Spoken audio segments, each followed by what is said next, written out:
I'm going to be talking to you about objects of desire and very expensive instruments of torture, shoes.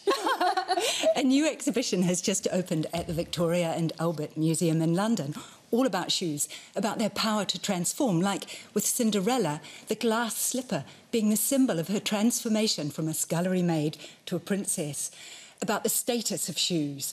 Very high heels show you're not a manual labourer. King Louis XIV at the court in Versailles wore red high heels. And about the power of shoes in seduction, their erotic appeal. Even back in ancient Roman times, prostitutes wore high heels so their customers could see them in a crowd. Now, Dulcie, you talked about high heels as being instruments of torture. Why do so many women still want to wear them? Well, this is a very interesting question. A study was done in France last year which showed that men behave differently to women wearing high heels. They took exactly the same women, they dressed them exactly the same except for their shoes, and they found that the higher the heels were, the more attention men paid to them. For example, if you're sitting in a bar, it only takes half the time for a man to come and ask you for a drink if you're wearing high heels than if you're wearing flats. So I think part of it is getting that male attention. I think for women also it gives you a sense of importance, standing tall. Well, I don't share most of these views, but anyway, you are right. We've got to test it out. We'll go to a bar in the evening. I'll wear flats and you wear heels, and we'll see who the guys talk to. But tell me... Oh, I was going to say a whole industry has grown up around women wearing high heels and how they can walk in them without falling over. We've all seen models tipping over at the model shows.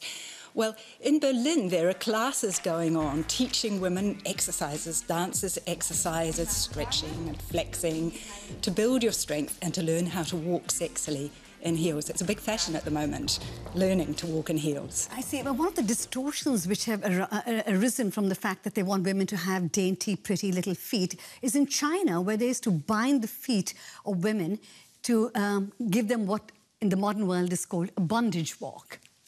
A bondage walk. Yeah. I didn't know that term, Amrita. I've learnt something today. Yes. Chinese really was the extreme back in the 11th century, but going right through to the 19th century. And there are still some very old Chinese women today who have these little bound feet. In the exhibition, there are what's known as lotus shoes, the special shoes worn by Chinese women with bound feet. They are tiny. They are 3 inches, 5 centimetres long, like little baby shoes. And the girls' toes were broken, bent under or bent up. It must have been so painful.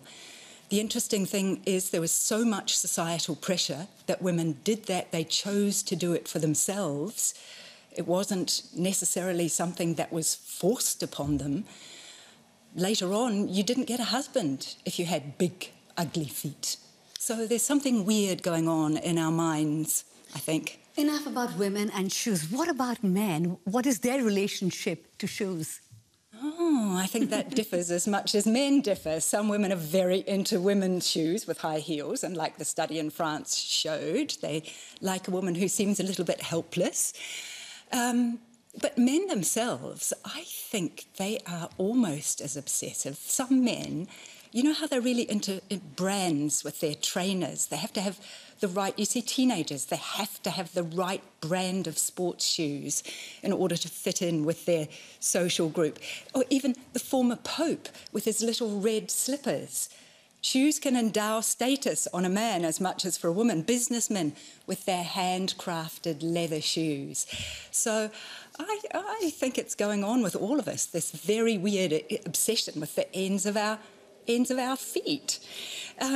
So that's all I've got for you today. I just want to say that I personally find a beautifully formed bare foot really much sexier than any shoe.